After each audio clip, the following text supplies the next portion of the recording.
we shall going to learn there. We shall continue with chapter number 5, movement towards the independence. तो अब हमने अभी तक इसमें दो जो है तीन मेन पॉइंट देखे थे। सबसे पहले था साइमन कमीशन इन 1942 और उस साइमन कमीशन के अगेंस्ट शुरू हुई थी नेहरू कमेटी और फिर डिमांड की गई थी कंप्लीट इंडिपेंडेंस की 1929 में। इसके बाद शुरू हुई थी दांडी यात्रा। तो दांडी यात्रा कब शुरू हुई थी? दांडी यात्रा शुरू हुई थी मार्च 12 और मार्च 12 से शुरू होके अप्रैल 6 1930 तक ये शुरू मतलब कि चालू रखी थी गांधी जी ने और ये खत्म हुई थी अप्रैल 6 1930। तो उन्होंने 40 डेज में ये यात्रा जो है पूरी की थी। हमने अभी देखा कि कौन कौन से आगे की वीडियो में देखा था कि कौन कौन से रीजन थे इसमें जब बीच में रूट में आए थे और वहाँ पे जो पीपल्स थे उनका जो एट्रीब्यूशन था या फिर उनका जो इस मूवमेंट के लिए सत्याग्रह के लिए जो एक आज़ादी वाली जो फीलिंग थी वो दिखाई थी। सबने अपने भारत की जो फीलिंग थी वो दिखाई थी। इसमें पूरे सहकार देने की कोशिश की थी। और जब गांधी जी ने तो गांधी जी अलॉन्ग विथ हेजन page number 32 and the second paragraph and the last line, Gandhiji along with his colleagues and the supportive reached Dandi after 24 days of March 5th April 1930. On early morning of April 6th, Gandhiji broke a salt law by picking a half-full of salt from the sea coast.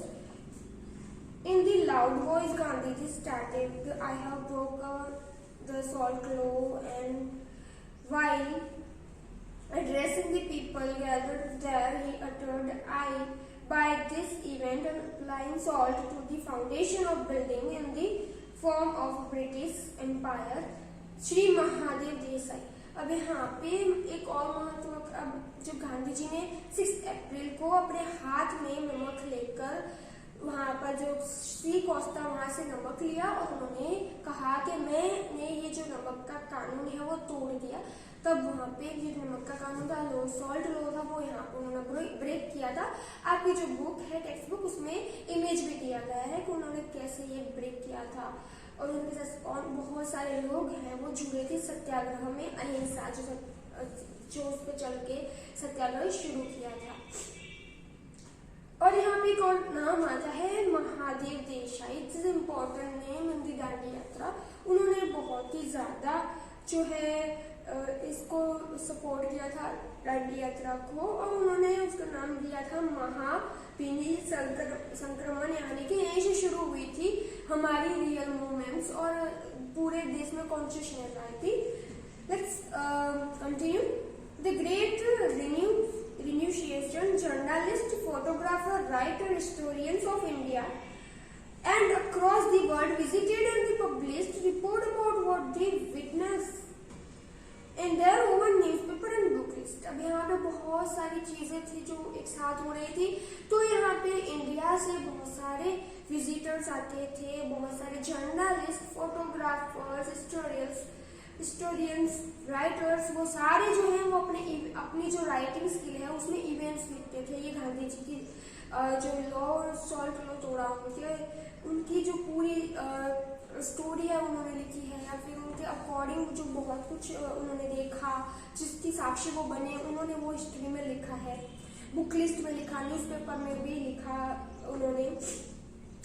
In this way, the Dandi Yatra, which started from Sabarmati Ashram on 12th March, was nationally acclaimed, achieved its physical compulsion, but it started applying salt to the foundation of a building in the form of British Empire. Civil disobedience movements generate new national consciousness among people of India. The British police beat the mercilessly, lathi charge, arrest, and the shooting and the oppression on women and the children continuous, but the agitations did not disgrace।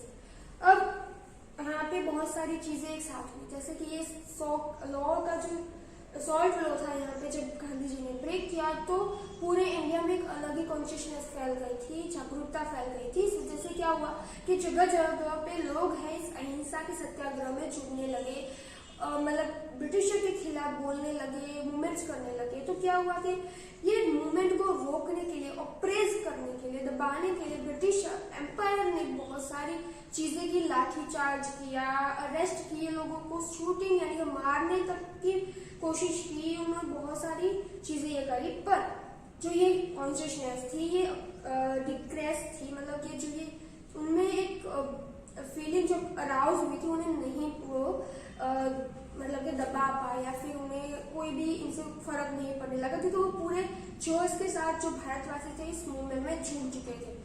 During Dandi March, numerous constructive programs like a boycott of foreign clothes, prohibitions of liquors, removing untouchability, Hindu-Muslim unity, and the oath to do social service, etc. were held.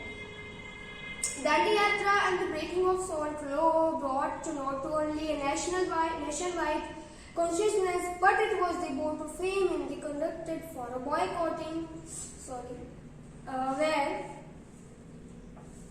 except the non-violent struggle and the movement worldwide processor programs and the assemblies were conducted for the boycott foreign goods, prohibitions for foreign liquors, and the pictings on the liquor making, not giving revenue tax, satyagraha for a removal of untouchability to weaken this against agitations and the struggle. The government started the lathi charge, imprisonment, and the other atrocities.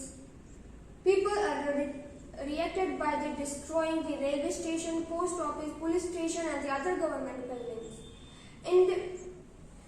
Incidents like the suppression of the agitations under the leadership of Abdul Jafar Khan, Fortune Gandhi at the Wallada, Bombay, struggles against the foreign liquors under the leadership of the Kasturba Gandhi in Bombay, Gharasana in the Surat, in the Viramgam during the salt law executions, renunciation of the government service as well as the removal of the children from the government schools were the major highlights of these movements.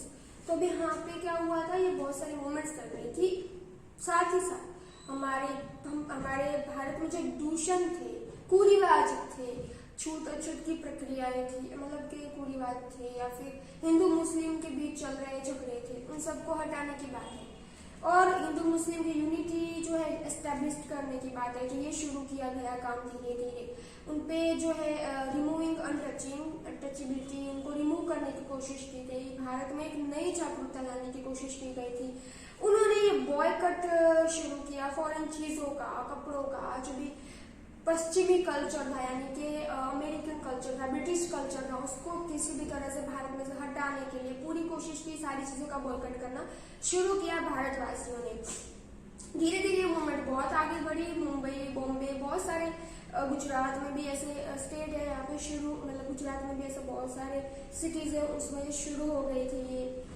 और उन्होंने यहाँ पे अब्दुल जफर खान है या फिर कस्तूरबा गांधी, इन्होंने भी prominently यहाँ पे ज्वाइन हुए वो इसमें लीडरशिप के अंडर उन्होंने काम किया, मतलब लीडरशिप की, उनके अंदर बहुत सारे लोगों ने काम किया। और उन्होंने ये जो लाठीचार्ज और ये सब हो रहा था, अरेस्टिंग शूटिंग ब्रिटिशरों की ओर से, उसके खिलाफ क्या किया, तो रेलवे स्टेशन, पोस्ट ऑफिस, जो गवर्नमेंट बिल्डिंग थी, उन्हें जलाने की, मतलब उन्हें जला देते थे या फिर उनको डिस्ट्रॉय कर देते थे। तो ये पूरी तरह से क्या थी, भावना जो देशवासियों में आजादी के लिए जागी थी अगेंस्ट टू ब्रिटिश एम्पायर, तो ये पूरी तरह से बाहर आ रही थी। उन्होंने किसी भी तरह से ठान लिया था कि आजादी तो पानी। यहाँ पर गांधी जी का जो रास्ता था वो कैसा था, नॉन वायोलेंस था, वायोलेंस के साथ नहीं। बट मूवमेंट्स थी वो नॉन वायोलेंसली एंड वायोलेंसली दोनों तरह से स्टार्ट हो चुकी थी। और क्रांतिकारी भी अपनी तरह से कोशिश कर रहे थे कि कैसे इंडिया को आज़ादी दिलाई जाए और ब्रिटिशरों को यहाँ से दूर किया जाए। तो हमारा जो आगे का पॉइंट है हम नेक्स्ट वीडियो में पढ़ेंगे। आपको इसमें मेन पॉइंट याद रखने हैं, डेट्स याद रखनी है और नोट भी कर लेना है। अगर आप नोट कर लोगे तो क्या होगा कि आप जब भी एग्जाम में पढ़ोगे तो मेन पॉइंट्स आप एक बार सिर्फ देख लोगे तो भी आपको याद रह जाएंगे। So you have to note this main point. आगे का चैप्टर हम नेक्स्ट वीडियो में कंटिन्यू करेंगे। तब तक के लिए have a nice day. Thank you and take care.